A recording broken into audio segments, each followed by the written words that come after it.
Guys, there's a disease that causes progressive muscle degeneration and weakness. So a child may be okay for some years, even to their teenage years, and then suddenly they start feeling weak. Little things that they used to be able to do will become difficult. For some, it may start in their teenage years, and gradually it becomes hard to raise their hands or walk or even stand up. Now, for so many Nigerian parents, the first thing they think of is it must be the witches and wizards at work. It is the devil. But it's actually a genetic disorder called muscular dystrophy. And there are so many Nigerians living with this condition. In fact, I want you to meet some Nigerians that are living with this disease. In this episode, you will get to meet Oluchi Sonia.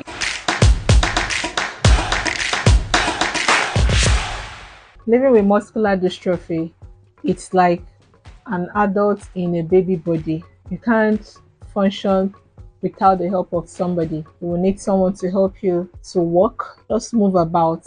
For those who can still walk, people like myself, because majority of the people lose their mobility at a very young age. Some, even as a child, lose their mobility.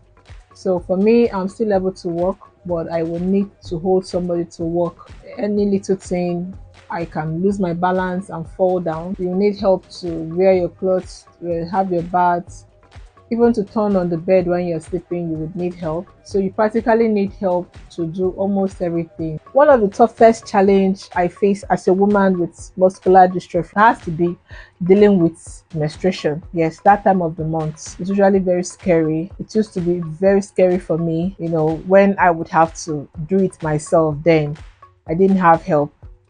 So I struggle with bending down because I can't bend down. So the way I will hold myself to twist my body to wear just one leg of my pants and then put on the other leg, it takes me roughly about 15-20 minutes to just put on my pants. It's usually hell of a difficult. So I switched to using Pampers, and now I have support from my friend, I have support from my caregiver, people who do not have my condition, or people who are physically challenged. It's difficult for them as well, but it's even more difficult when you living with muscular dystrophy, because some people that have physical disabilities, maybe because they had an accident or one thing or the other, but they still have some good amount of strength.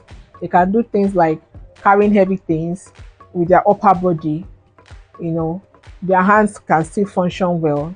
But people with muscular dystrophy, it deteriorates. The thought that it deteriorates with time, you understand, it's even scary, and it doesn't have a cure yet, so that is also scary. I've had marriage proposals that didn't work. When they get to learn about my condition, they disappear. I have been denied several jobs for which I passed the interview, severally. There was one particular job I went for, and it was an NGO job, and I really wanted that position because all the responsibilities they stated are things that I already know how to do very well. When I wanted to go for the interview was supposed to be upstairs. Already I couldn't go upstairs, and I told them, so that they had to come downstairs, and I knew they didn't like it. That was one.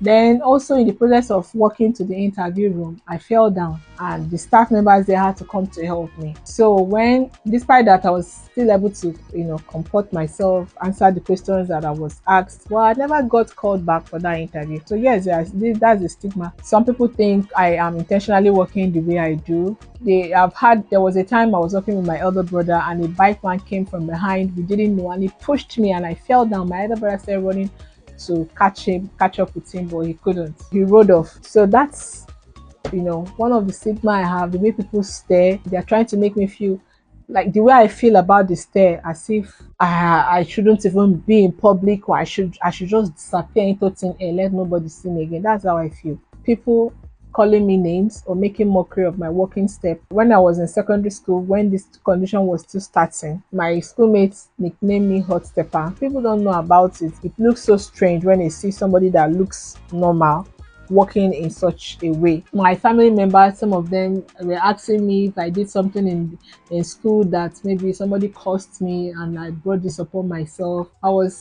ask that kind of question. They were beginning to avoid me. These were family members, okay? Imagine being asked such a question. My mom then also used to take me for prayers. We thought it was a spiritual attack, and it took a long time before we got the right diagnosis for what was wrong with me. Eventually, it was a professor at Nnewi, Anambra State, that just immediately the professor asked me to do a few things. I did. She just asked me if I am an internet literate. I said yes. He asked me to Google muscular dystrophy. I did, and as I was reading it, I just discovered that that was my experience, and he said that is my situation. That's what I have. So later on, I went to do muscle biopsy after many years. I went to do muscle biopsy to diagnose the specific type of muscular dystrophy that I have, because muscular dystrophy are of different types. Sometimes somebody wants to give me baby to carry. I'm not able to carry baby. Even just to stretch my hand and shake someone, I can't do it. They start looking at me somehow, like, what am I feeling like? All these are stigmas that I wish wasn't there at all. So I would wish people should be more aware that there are people who have physical disabilities but do not necessarily use wheelchair or uh, clutches or any other aid to as a support. A lot of us cannot do the regular work that people do. In fact, for me, I had to create a job for myself when I was no longer able to go out. There should be quotas for us in government. When jobs are being placed, there should be a quota for people living with physical disabilities. Accessibility is also a big challenge. I wish government can make it mandatory for public buildings to be built in a way that is accessible for people with physical disabilities as well. Wow.